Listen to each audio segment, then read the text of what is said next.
making their case to become the next mayor of Austin. Tonight, KVUE and our partners at the Austin American-Statesman hosted the Austin mayoral debate to hear from all 6 candidates who hope to help lead the city into the future.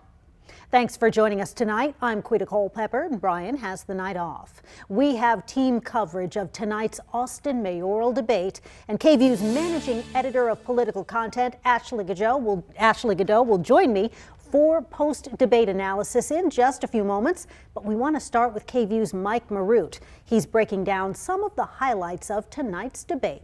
Hi there, Mike. Good evening, Quita. Tonight, candidates covered a wide range of topics, but let's focus on public transportation and homelessness in Austin. While only one candidate said they had taken public transit within the last few weeks, most of the candidates argued creating a more robust public transit system will be the only way to improve Austin's traffic problems. Transit is equity, but it's not going to be for everybody. But if more of us are saying, I could take that bus on Tuesdays or I can take that bus on Thursdays, that's more people that are either telecommuting or they're out of your way. We need to use more predictive light synchronization to improve existing traffic flows. We need to expand high volume roads where possible.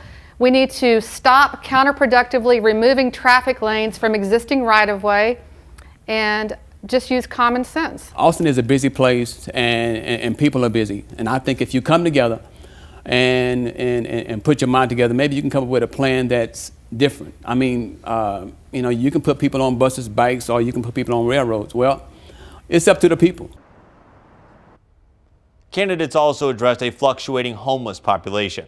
According to data collected by ECHO, there were at least 4,000 people experiencing homelessness in Travis County on a single day in July this year.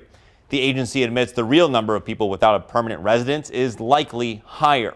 Candidates tonight all argued Austin needs to do better at addressing homelessness, saying the current plan to house 3,000 people in 3 years needs to be revisited or scrapped entirely. The city has purchased multiple hotels to house people as well, but all the candidates said they do not wholly agree with that strategy.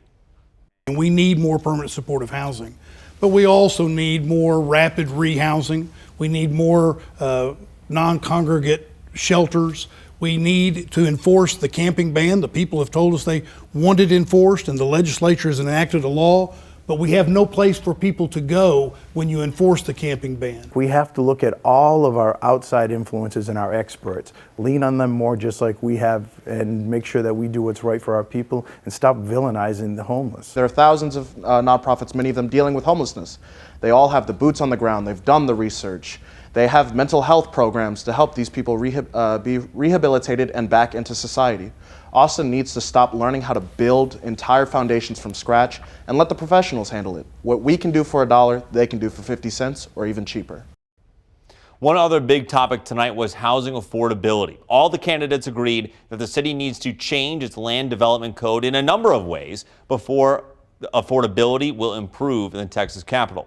The code has not been updated since 1985, and past attempts to change it have failed. Quita? KVUE's Mike Marute live in studio tonight. Mike, thank you.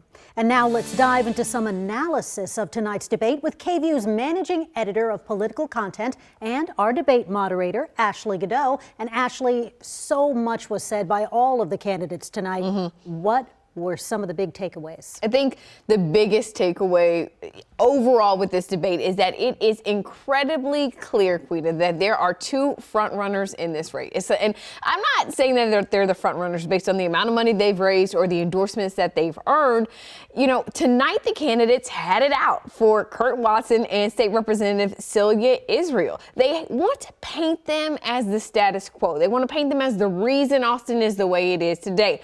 But at the same time, as much as they want to say that about them, when you listen to the questions, many of them turned around and agreed with the ideas that Watson and Israel were putting out there. You know, you heard them say, but I agree with Kirk, but I agree with Celia. You heard that a lot tonight.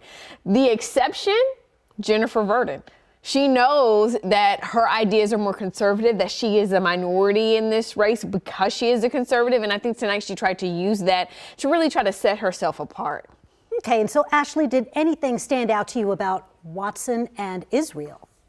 Well, I think there are a lot of people who would say Kurt Watson is the person to beat in this race, that's who you're actually going to have to beat.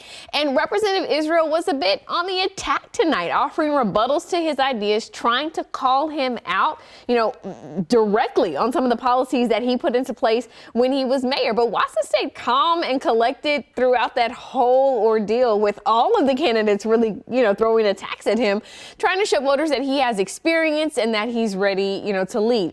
The other thing that really stood out to me about Representative Israel tonight is that she really shared a lot of her personal story. We've heard her talk about growing up in El Paso, but tonight she shared about watching her father physically abuse her mother. When we were talking about this, when we were asking questions about the police force in Austin. And I think she really wants Austinites to know that she can relate to them and that she's running because she has a heart for the people.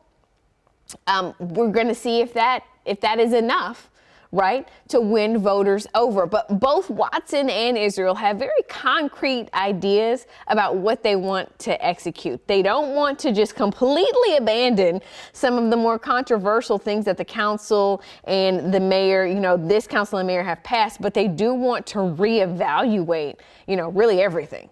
So what topic tonight do you think got the most response? Well, it's easy. It's actually the topic that our viewers submitted the most questions on, and that was homelessness, hands down. It was interesting. We had a lightning round question where we asked all of the candidates, do they think housing the homeless in hotels was a good strategy? And they all said no, except for Kurt Watson, who didn't give us a hard no. He said that it can't be the only strategy. But you have candidates like Jennifer Verdon who say we can not have any type of leniency towards the homeless when it comes to cleaning out camps. And you have other candidates, Kurt Watson, Celia Israel, who say, well, that's unrealistic. These people are not just going to disappear. And then you've got a candidate like Gary Spellman who comes in and says, well, we're just trying to divide people between, housed and unhoused. And so I think that's really a topic that we're seeing folks in Austin want an answer on. They want to see something done, and, they just really want to see answers really from the next mayor of Austin. But I think it was interesting to have all of the candidates, with us here tonight. One of the candidates that we have not really heard from, Anthony Bradshaw. He actually canceled on an interview with us just a few hours before it was set to begin, which is why you see some of his stuff missing from the debate, some sound from him, some pictures of him. But he showed up tonight, and I don't know that the message got across to viewers, as he was hoping. We'll have to see. It certainly will be interesting come November 8th. It definitely will be. A lot of information out there that people are going to have to go through, and they'll probably sit down and want to listen to parts of this debate again. Well, we have a solution if you want to watch it again, right? Yes, we do. Ashley, thank you. And hey, if you didn't see tonight's Austin mayoral debate, you can watch the full thing right now on KVUE Plus. That is available on Roku and Amazon Fire TV. And we will also be re-airing this debate here on air on KVUE. That's going to happen Thursday at 4 p.m.